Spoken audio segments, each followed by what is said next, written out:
기도의 자리로 나오신 성도님들을 주님의 이름으로 환영합니다. 우리 함께 샘물의 기도로 함께 기도하시겠습니다. 마음 모아 샘물의 기도를 하나님께 드리겠습니다. 먼저 우리의 믿음을 고백합니다. 너희는 가만히 있어 내가 하나님 됨을 알지어다. 아멘. 일상의 주인 되어 주시고 모든 삶의 능력이 되신 하나님을 찬양합니다. 우리의 형편을 아시고 마음 만져 주시고 위로해 주시는 하나님을 신뢰합니다. 주시는 은혜로 감사와 기쁨이 흘러나는 매일을 살게 하소서. 언제 어디서나 하나님 백성임을 기억하며 사는 샘물 성도가 되게 하소서. 예배와 교회를 위해 기도합니다. 너희는 여호와 우리 하나님을 높이고 그 성산에서 예배할지어다. 아멘. 예배의 주인 되신 하나님 홀로 영광 받으소서. 말씀의 은혜가 넘치고 찬양의 기쁨을 누리며 기도의 능력을 경험하는 예배가 되게 하소서. 예배의 은혜가 삶으로 흘러들어 매 순간 예배자로 살게 하소서. 교회다운 교회가 되어 세상에 선한 영향력을 주는 거룩한 샘물 공동체가 되게 하소서. 목장을 위해 기도합니다. 보라, 형제가 연합하여 동거함이 어찌 그리 선하고 아름다운고. 아멘. 목장마다 숨기는 즐거움과 나눔의 감동이 있게 하소서. 특히 마음에 품은 VIP들이 하나님을 알아가며 삶의 위로를 얻는 목장 되게 하소서.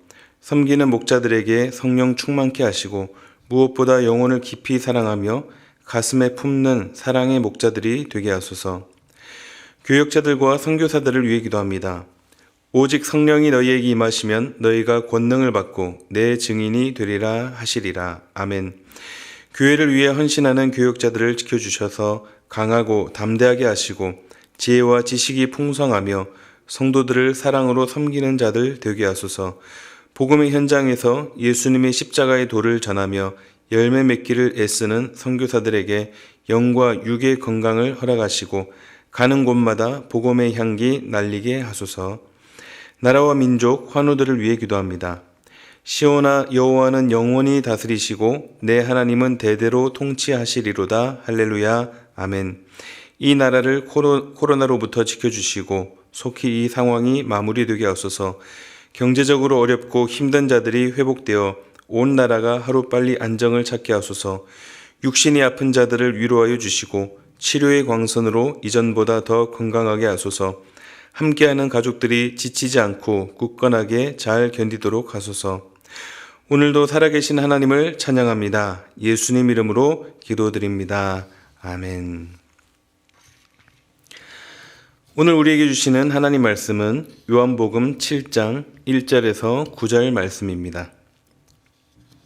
요한복음 7장 1절에서 9절 말씀 한 절씩 교독하시겠습니다. 그 후에 예수께서 갈릴리에서 다니시고 유대에서 다니려 아니하심은 유대인들이 죽이려 함이러라. 유대인의 명절인 초막절이 가까운지라. 그 형제들이 예수께 이르되 당신이 행하는 일을 제자들도 보게 여기를 떠나 유대로 가소서. 스스로 나타나기를 구하면서 묻혀서 일하는 사람이 없나니 이 일을 행하려 하거든 자신을 세상에 나타내소서 하니 이는 그 형제들까지도 예수를 믿지 아니함이로라. 예수께서 이르시되 내 때는 아직 이르지 아니하였거니와 너희 때는 늘 준비되어 있느니라. 세상이 너희를 미워하지 아니하되 나를 미워하나니 이는 내가 세상의 일들을 악하다고 증언함이라. 너희는 명절에 올라가라. 내 때가 아직 차지 못하였으니 나는 이 명절에 아직 올라가지 아니하노라. 이 말씀을 하시고 갈릴리에 머물러 계시니라. 아멘. 오늘의 말씀은 길입니다. 흔히 쓰이는 말이 있죠. 인생은 속도가 아니라 방향이다. 빠른 것도 중요하죠. 그런데 아무리 빨리 가는 사람이라도 방향이 잘못되면 천천히 가는 사람보다 오히려 그 목표 지점을 더 크게 벗어날 수 있다는 건데요. 그래서 우리는 정확한 길을 잘 찾아서 가야 합니다. 우리가 살아가는 인생의 길, 특히 믿는 자로서 살아가는 믿음의 길을 우리는 잘 걸어가야 합니다. 지금 이 새벽에 그리고 또 영상 앞에 계신 분들은 이 믿음의 길을 정말 잘 걸어가고 싶어 하시는 분들일 것입니다. 욕심이 있으실 거예요. 신앙생활을 정말 잘하고 싶으실 겁니다. 그런데 우리에게 주어지는 길이 아쉽게도 우리에게 익숙한 길은 아닙니다. 인생을 우리가 몇 번 살아봤으면 모르겠는데 저와 여러분 모두 아이든 어른이든 우리 모두에게 주어진 이 길은 다 처음 걷는 생소한 길입니다. 그나마 인생을 좀 더 사신 어른들은 경험과 지혜가 있으셔서 살아가는 요령도 있으시고 감도 있으시지만 그럼에도 우리 모두는 어른들을 포함한 모두에게 우리에게 주어진 길은 초행길입니다. 앞에 무슨 일이 일어날는지 또 어디로 가야 하는지 어떻게 가야 하는지 아무도 모릅니다. 이게 우리의 인생길 또 우리가 가야 하는 믿음의 길이죠. 그런데 그럼에도 우리가 이 믿음의 길을 갈 수 있는 이유가 무엇일까요? 우리 앞서 가신 분, 이미 우리 앞에 가신 분이 계시기 때문입니다. 그분이 누구시죠? 예수 그리스도이십니다. 우리 앞에 놓인 길은 한치 앞도 내다볼 수 없는 처음 가는 길이지만 가장 신속하고 또 가장 정확하고 가장 안전하게 갈 수 있는 길은 바로 예수의 길이라는 것입니다.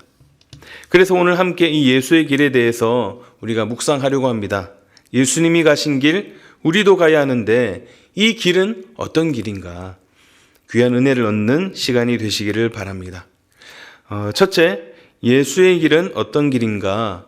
좁은 길입니다. 처음부터 무거운 느낌을 들여서 송구한데요. 넓은 길, 또 형통한 길, 복받는 길 이렇게 하면 좋을 텐데 오늘 본문이 주는 분위기는 그러지 못합니다. 본문 1절을 읽겠습니다.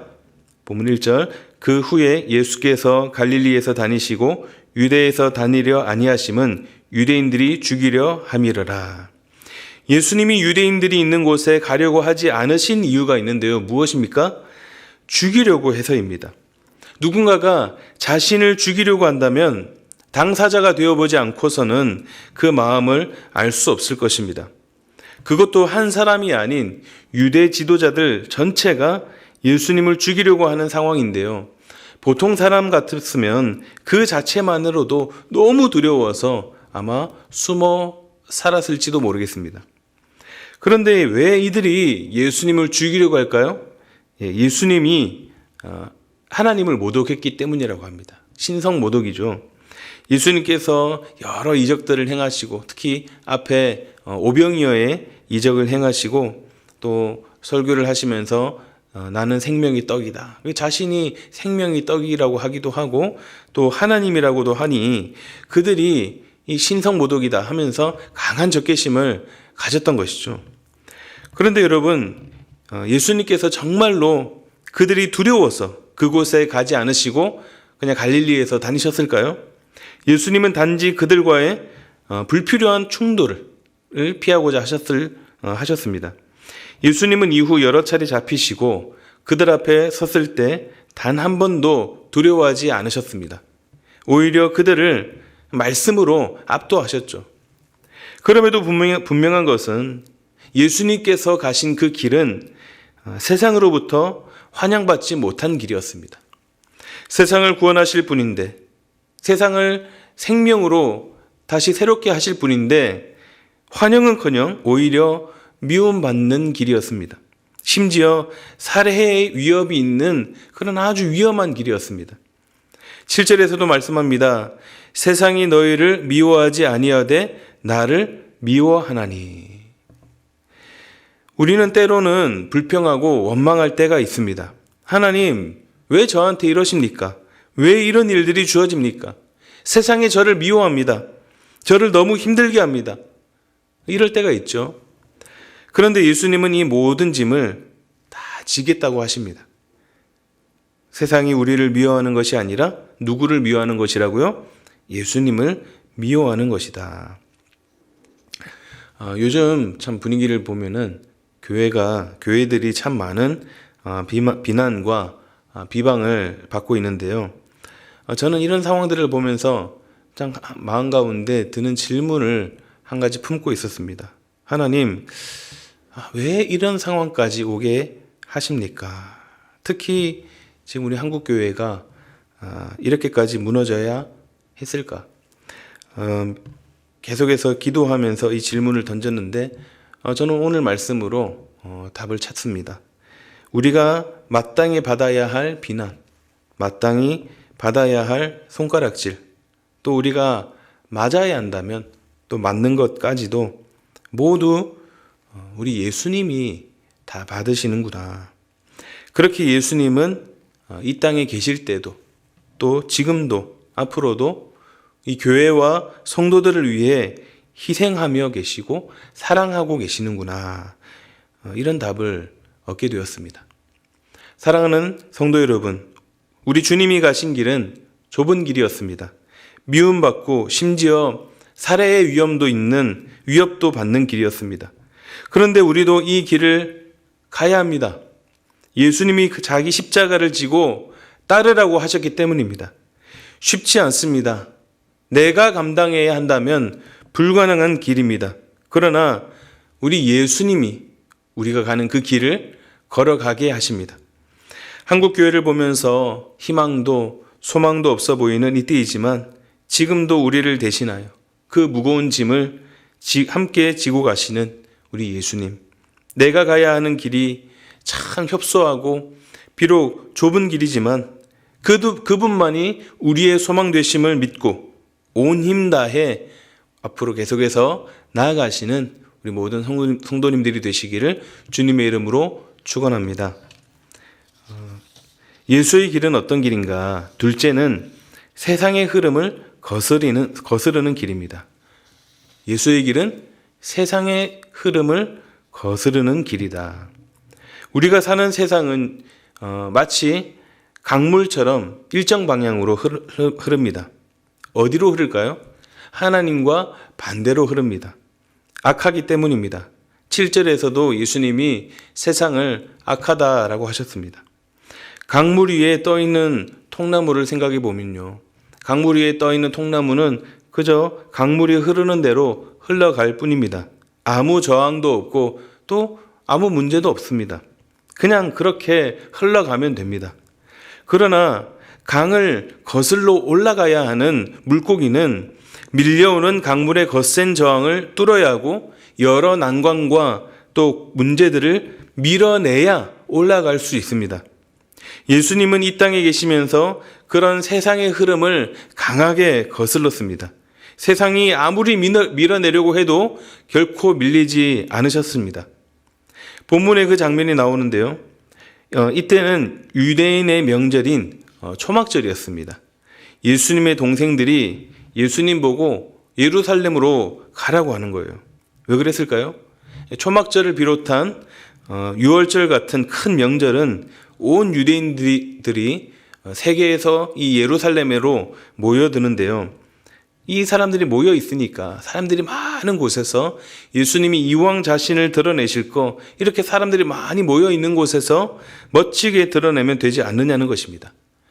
그럴듯해 보이죠.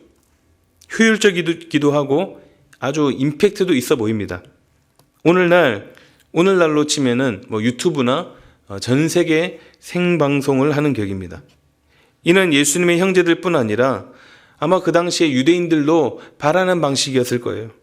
예수님이 정말 하나님이시고 정말 구원자이시고 메시아라는 것을 그 초막절에 그 사람들이 많이 모여 있는 그 예루살렘에서 보여주셨다면 그들은 예수님을 배척하지도 않으시고 미워하지도 않으시고 살해의 협박을 하지도 않았을 것이고 오히려 그들은 그 예수님을 보며 열광하고 환영했을 것입니다. 그러나 예수님은 거절하시죠. 아직 때가 이르지 않았다고 하십니다. 이 장면은 예수님이 광야에서 마귀에게 시험을 받을 때와 비슷한 장면입니다. 예루살렘 성전 꼭대기에서 뛰어내리면 하나님이 구해주실 것이고 그 장면을 보면 많은 사람들이 예수님을 환영할 것이라고 유혹했습니다. 우리가 사는 이 세상의 방식으로는 이게 맞습니다. 진짜 신이라면 사람들에게 나타나서 기적을 보여주시고 정말 구원자이시고 메시아라는 사실을 확실하게 드러내시면 될 문제였습니다. 그래서 세상 사람들은 예수님께 말합니다. 십자가에서 내려와라. 십자가에서 내려와라. 정말 신이라면, 하나님이라면 십자가에서 내려올 수 있는 거 아니냐라는 것이죠. 그러나 예수님은 그런 세상의 방식을 거절하십니다. 사랑하는 성도 여러분, 세상을 거슬렀던 예수님의 그 모습을 기억하시기 바랍니다. 우리도 예수의 길을 가야 하는데 그 길을 갈 때 여러 저항들이 있을 것입니다.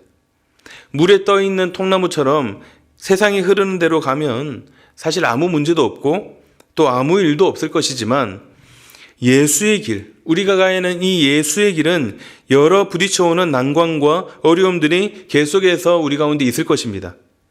혹시 지금 그런 상황 가운데 계시는 분이 있습니까? 혹시 그런 분이 있다면 안심하시고요. 또 감사하시기 바랍니다. 지금 가시고 있는 그 길이 예수의 길이라는 것입니다. 그 길을 잘 걸어가고 계신다는 뜻으로 받으시면 좋겠습니다. 세상의 흐름을 거스르고 또 밀어내며 전진해 나가시는 그런 귀한 발걸음들이 되시기를 주님의 이름으로 축원합니다.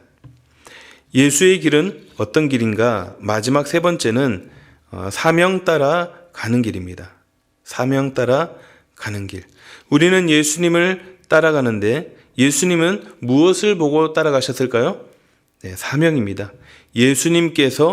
하나님께서 예수님께 주신 사명.